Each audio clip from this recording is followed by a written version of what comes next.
अस्सलाम वालेकुम मोअज़्ज़ज़ ख़वातीन व हज़रात, अली मुमताज़ आपके साथ एक और वीलॉग लेकर। आज के इस वीलॉग में बड़ी अहम मालूमात हैं जो मैं आपके साथ शेयर करने जा रहा हूँ और आपको तस्वीर का जो असल रुख है वो आपके सामने रखने जा रहा हूँ। क्योंकि आजकल हो ये रहा है कि दिखावे का दौर है, बनावट का दौर है, लोगों की आँखों में धूल झोंकने का दौर है और शोबदाबाजियों का दौर है।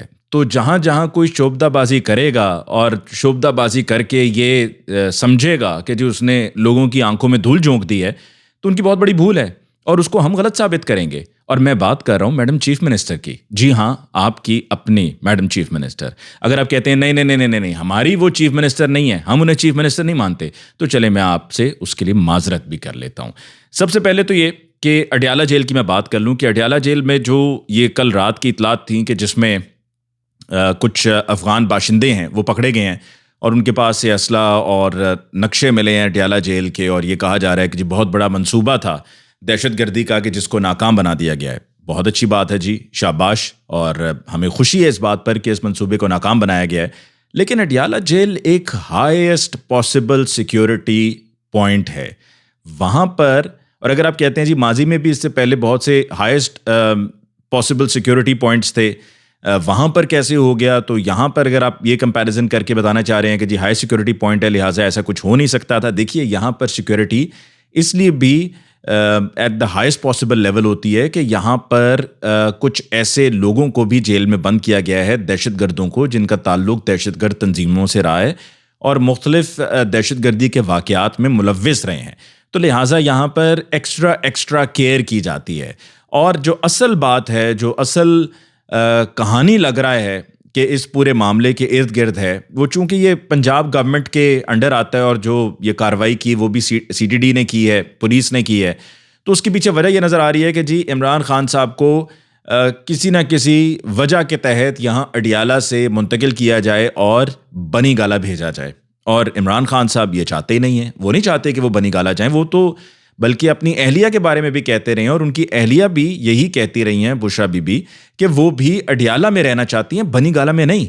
तो बनी गाला उनको भेजने का मकसद ये है, ये कहना और ये फिर एक परसेप्शन क्रिएट करना कि जी बड़े बहादुर, बड़े दलेर, बड़े सख्त तबीयत के और बड़े मजबूत आसाब के मालिक बताया जाता था इमरान खान साहब का।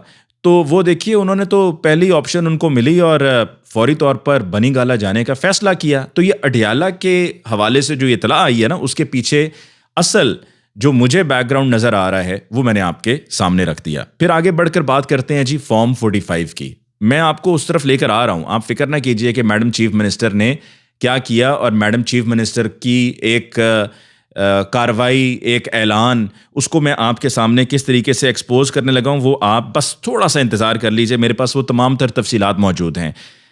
फॉर्म 45 पे जी नालायकी के ऐसे ऐसे झंडे गाड़े गए हैं, ऐसी ऐसी मिसालें कायम की गई हैं कि जिस तरह दुनिया में कहीं नहीं मिलती होंगी, और हद ही कर दी है, और हद की भी हद कर दी है, तमाम हदें पार कर दी गई हैं। ये जो form 45 election commission of Pakistan ने अपनी वेबसाइट पे अपलोड किए हैं, इन फॉर्म 45 में जहां आप देखेंगे कि पीटीआई के उम्मीदवार के वोट ज़रा कम दिखाने के लिए पीएमएलएन के उम्मीदवार के वोट बढ़ाए गए हैं, और इसमें सबसे बड़ी मिसाल ओन चौधरी की है। तो वहाँ पर किस तरह रद्दबदल किया गया है, वो इस तरह किया गया है कि जी पहला अगर शुरू में कोई डिजिट लगाने से वोट बढ़ जाता है तो पहले लगा देंगे, नहीं तो आखिर में लगा देंगे, अमूमन पहले लगाया है। और फिर उसके बाद मतलब आप ये देखिए कि ऊपर लिखने में अगर गलती हो गई आपकी और आप कहते हैं कि जी इस वजह से ओवर राइटिंग हुई है, तो नीचे जो टोटल हुआ है, टोटल, उस टोटल में भी ओवर राइटिंग हुई है।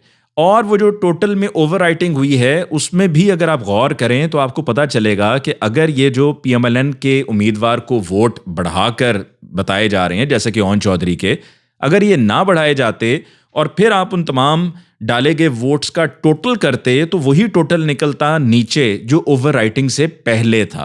तो इससे ये मजीद साबित हो जाता है कि ये धांधला प्लस था, जो कि 8 फरवरी को मैं नहीं कहूँगा, 9 फरवरी को हुआ, और सिर्फ पीएमएलएन को इससे फ़ायदा पहुँचाने के लिए हुआ।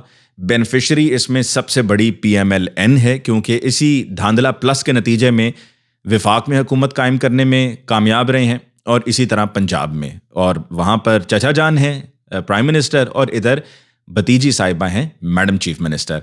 तो ये बहुत बड़े ब्लंडर्स हैं, और अगर इस पर हमारे चीफ जस्टिस साहब काजी फाइज ईसा साहब, आप तो यही कहेंगे ना कि जी काजी फाइज ईसा साहब से हम क्या उम्मीद करें, वो तो पीटीआई का बल्ला ही उन्होंने ले लिया था, मतलब उन्हीं के फैसले के नतीजे में बल्ला छीना गया। फिर लेवल प्लेइंग फील्ड की बात हुई तो उसको भी उन्होंने सुना कर दिया, तो हम क्या तवक्को करें। देखें, ये चीज़ें जो हैं, ये डॉक्यूमेंट्स जो हैं वो अब रिकॉर्ड का हिस्सा हैं, और इनको अब कोई डिनाई नहीं कर सकता, इनको रद्द नहीं कर सकता।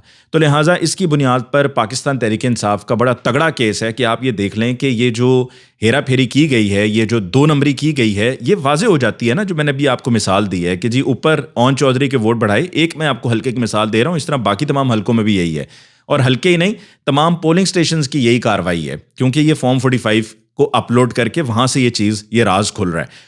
तो वहाँ ऊपर जो वोट बढ़ाए गए हैं, उन वोटों को बढ़ाने के बाद नीचे फिर टोटल भी उसी तरीके से बढ़ा दिया गया है।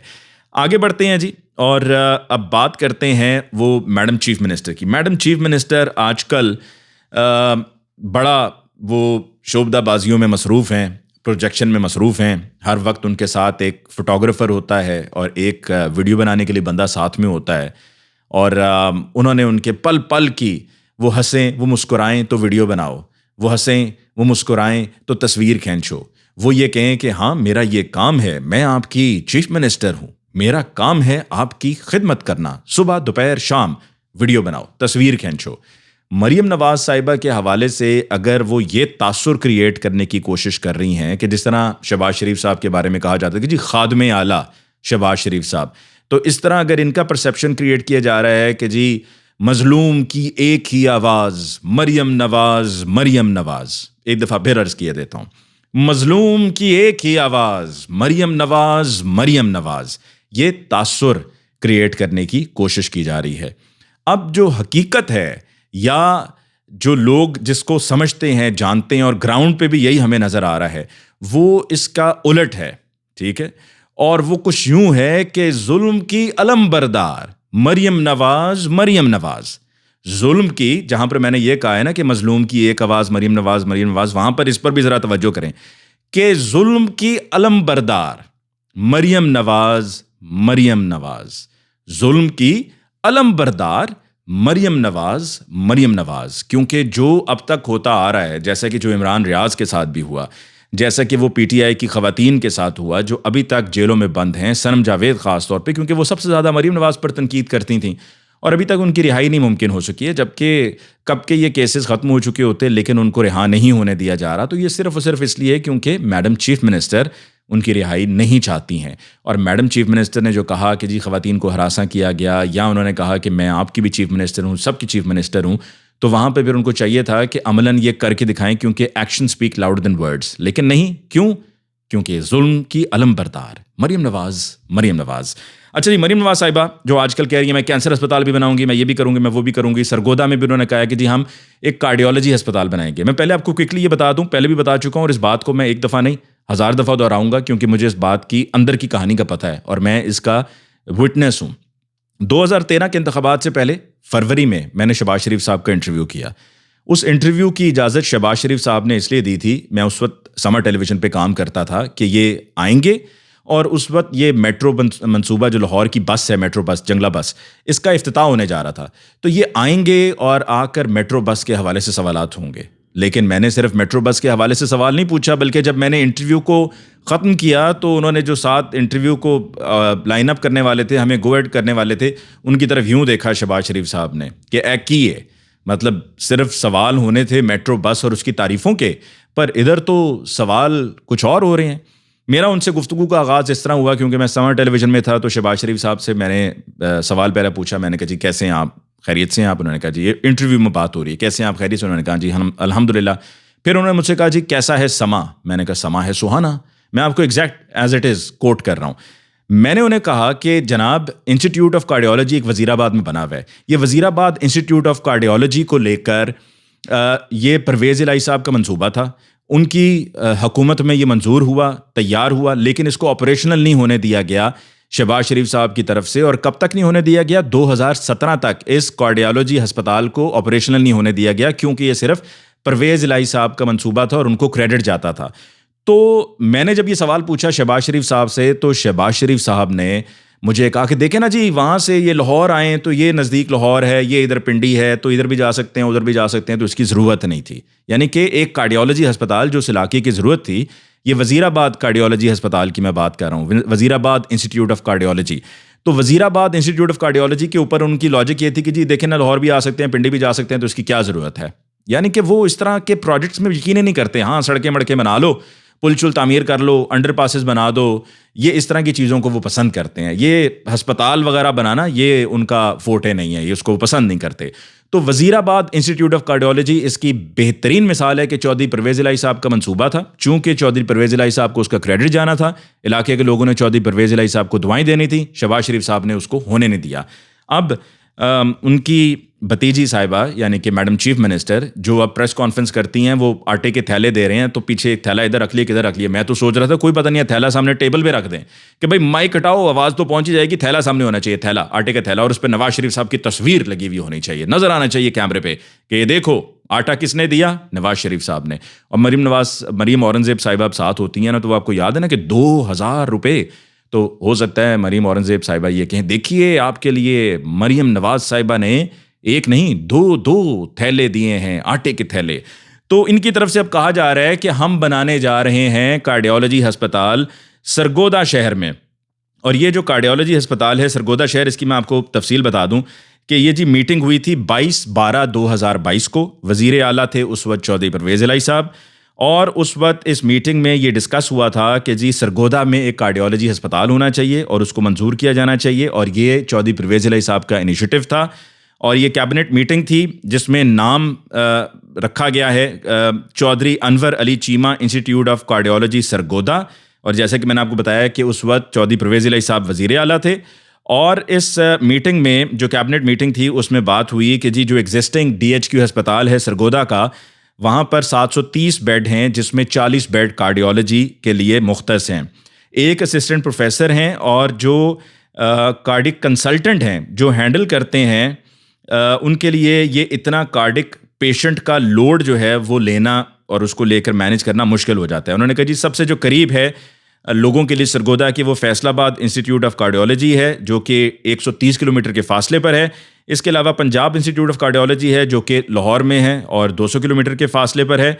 और हॉस्पिटल के स्टैटिस्टिक्स के मुताबिक, आदाद शुमार के मुताबिक 1200 ऐसे मरीज़ जो कि कार्डिक मरीज़ हैं वो रेफ़र होते हैं DHQ अस्पताल साहिवाल से Faisalabad institute of cardiology Faisalabad या पंजाब इंस्टीट्यूट ऑफ कार्डियोलॉजी, यानी कि साहिवाल के भी जो पेशेंट्स हैं उनको यहाँ फैसलाबाद में और उनको लाहौर में रेफ़र किया जाता है।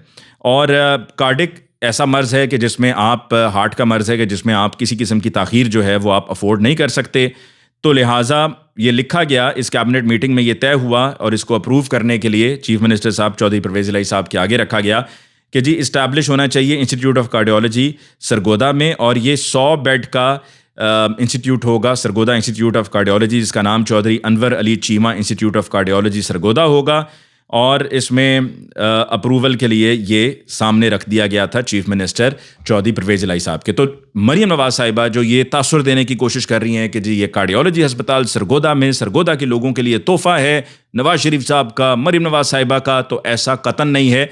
हो ये रहा है कि मंसूबे चौधरी परवेज़ इलाही साहब के या PTI के गवर्नमेंट के और अपने नाम लगा के फीते काटने पर मसरूफ़ हैं, यानी कि अपना क्रेडिट कि ये देखो ये मैं कर रही हूँ, ये हम कर रहे हैं, लेकिन ऐसा हो नहीं रहा है। हकीकत ये है कि मंसूबे उनके दौर के हैं और यहाँ पर फीते सिर्फ काटे जा रहे हैं। आखिर में जी रिज़र्व सीट्स का जो मामला है, ये रिज़र्व सीट्स का मामला मखसूस नशिस्तें PTI से लेकर सुन्नी इत्तेहाद काउंसिल से यानी कि लेकर बाकी जमातों को इसलिए दी जा रही हैं ताकि 2/3 अक्सरियत मिल जाए, आइन साजी हो सके, मर्जी की आइन साजी हो सके, और इमरान खान साहब आइन साजी करके कुछ ऐसा किया जाए कि जी इमरान खान साहब को सियासत से मुस्तकिल तौर पे बाहर रखा जाए, क्योंकि ये अब तक अपना सबक नहीं सीखे हैं, ना इन्होंने सीखना है और ना इन्होंने बाज आना है। लेकिन दूसरी तरफ PTI के जो चाहने वाले हैं जो इमरान खान साहब के, वो तो यही कहते हैं कि हम ना बाज आएंगे मोहब्बत से। तो इस मामले में भी रिज़र्व सीट्स को सिर्फ इसलिए दूसरी तरफ दिया जा रहा है, लेकिन पेशावर हाई कोर्ट की तरफ से इस पर 11 मार्च तक स्टे हो गया, यानी कि, और इसी पर सुन्नी इत्तेहाद काउंसिल ने लाहौर हाई कोर्ट में भी दरख्वास्त दायर कर दी है, चैलेंज कर दिया है रिज़र्व सीट्स के मामले को पंजाब असेंबली में। और जहां पेशावर हाई कोर्ट से स्टे मिल गया है, यानी कि इस पे अब कोई कार्रवाई नहीं हो सकती और ये 11 तारीख तक का केस है, इस पे स्टे हो गया और इसमें काजी फाइज ईसा साहब तब तक नहीं आ सकते कि जब तक ये स्टे है। ये बड़ी मजे की बात है कि काजी फाइज ईसा साहब इसमें सुप्रीम कोर्ट नहीं आ सकता जब तक ये मामला पेशावर हाई कोर्ट में है, और 11 मार्च तक। इसका मतलब है कि जो ये सदर का इंतखाब है वो वक्त गुजर जाएगा। सेनेट का जो इलेक्शन होना है वो होना है अप्रैल में, और वो भी बड़ा ज़रूरी है इनके लिए कि जी सेनेट के लिए भी ये जो मखसूस नशिस्तें हैं वो हमें अगर मिल जाएंगी, हमारे नंबर्स में इजाफा हो जाएगा, तो सेनेट की हमें मजीद सीट्स मिलेंगी। और KPK में, पेशावर हाई कोर्ट में इस स्टे ऑर्डर के बाद कम अज़ कम सदर साहब का जो इलेक्शन होना है ना, सदर मुमलिकत का, उस पर तो स्टे हो गया है। उसके अंदर ये जो मखसूस नशिस्तें सुन्नी इत्तेहाद काउंसिल को मिलनी थी वो अब PMLN पीपल्स पार्टी या दीगर को तब तक नहीं मिलेंगी। इसके साथ ही मुझे अली मुमताज़ को दीजिए इजाज़त।